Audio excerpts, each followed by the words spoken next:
Namaste, Jai Bharat. The Bangladesh has not expected many things. The Jamaat Islami in Bangladesh, they have this usual habit of jumping and showing off, becoming very emotional, and we'll do this, we'll do that, etc. Similar thing happened with Bangladeshi Jamaat Islamis. They overdo, they overreact and they overdo. Same thing had happened. They've destroyed the Hindu temples, they burned down sleeping Hindu houses, and all kinds of atrocities beyond imagination. Of course, beyond imagination. They had been doing it. But then, see, these kind of things won't last beyond a point in time. Something of a divine justice had always been there in the world, whether you perceive it or not. The Arakan Army. Arakan Army is basically a Buddhist army because the Arakan area, which Burma has captured way back, long back, had been a Buddhist center. And that too, they are the Theravada Buddhists. In general, Buddhists are not aggressive. They take lot of blows before they react. And once they react, the reaction shall be reaction in capital letters.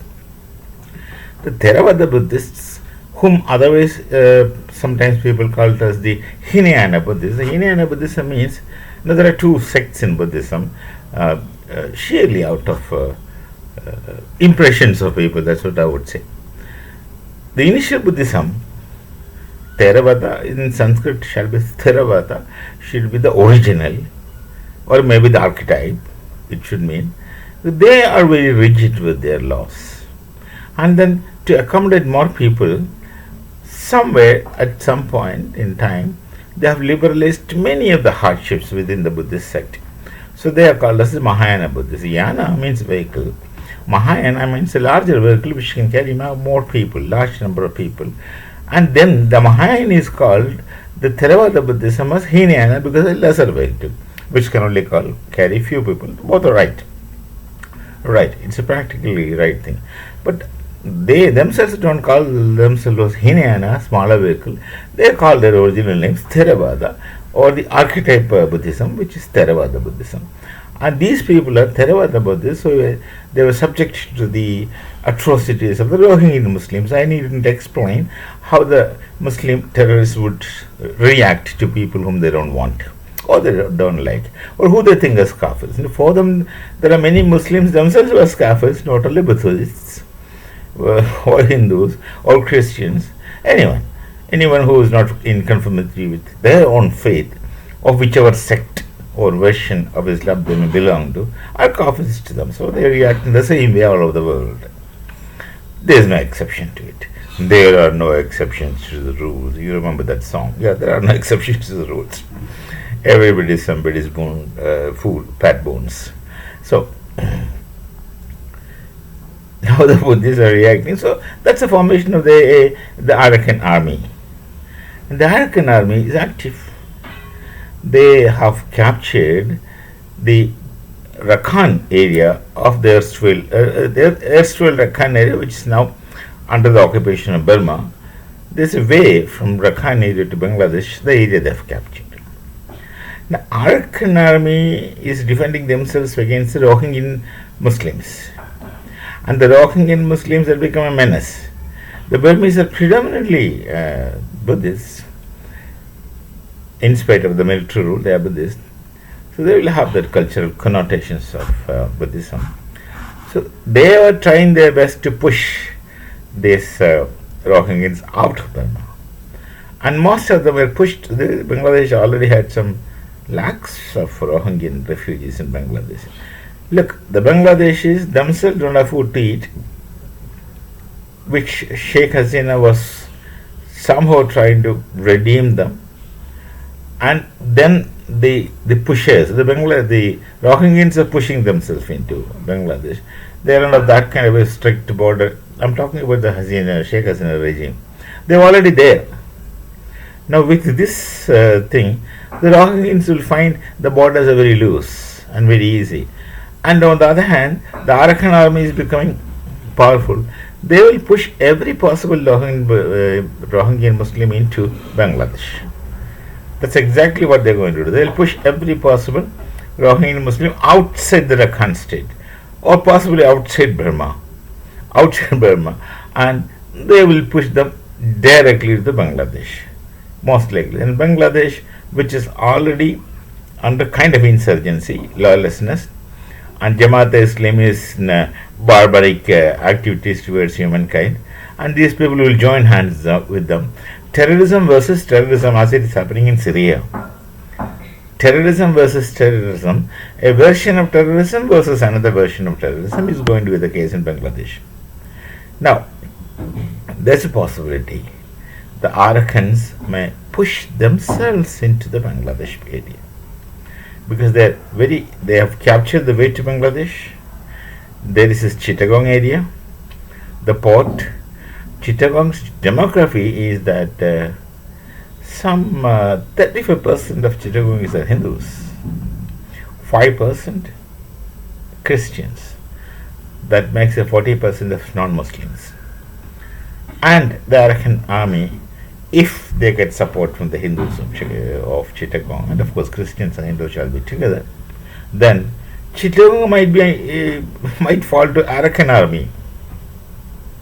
Should be an interesting case. Bangladesh, in the so-called emotional explosive outburst, are destroying themselves. They've already destroyed this nation, and they take a huge U-turn and went back in time to barbaric ways, which I think which appears to be their inherent reality, nature, inherently real nature.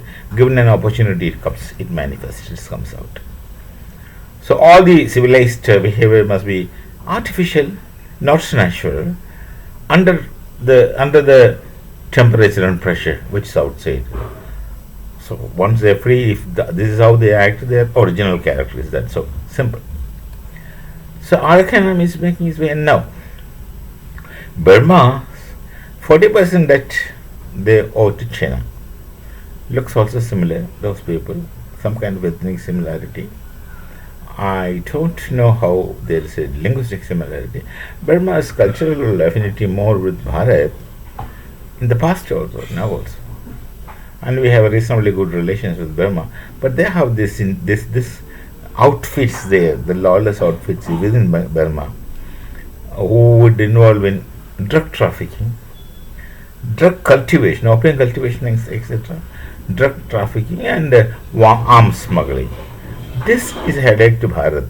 The Manipur instances you see, the Manipuri riots, the cookies, these people have Burmese connections. They just go across the border. The border is not that rigid. They go to Burma, obtain things and come back. This kind of relations. They have got their counterpart there. The cookies in Bharat and cookies in Burma, they have connections. Similarly, sometimes other tribes also, I don't want to mention them, other tribes also. So the Manipur problem is actually created by the deep state, obviously, because there are not much presence and much hold in that area. Neither America nor the EU nor the deep state of that kind of serious, but then they are trying to operate through churches, where they may have some say and contact. So their opium cultivation, opium trading, drug trafficking, they all affect us. And we are trying to plan a corridor to northeast via Myanmar, or erstwhile Burma, via Myanmar. So this kind of insurgency will affect that.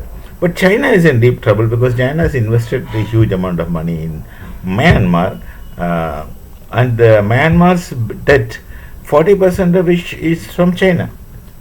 So they have deep relations, and insurgency in Myanmar, Burma, would disturb their programs and their projects of development, which they program and plan with Myanmar. When China makes a project, it's at least for mutual benefit, if not for solely China's benefit. In case of Pakistan and China don't really bother about those people. They understand that they are such kind of people, so they won't bother. They will only look after their interests, and they will try to use Pakistanis to their ends. Beyond that, there is no sentiments. This is very clear that we know. But maybe with Burmese, they may not have that kind of the rough relation. With Pakistan, they can only have rough relations, but given the nature of Pakistan, is not really the problem with China.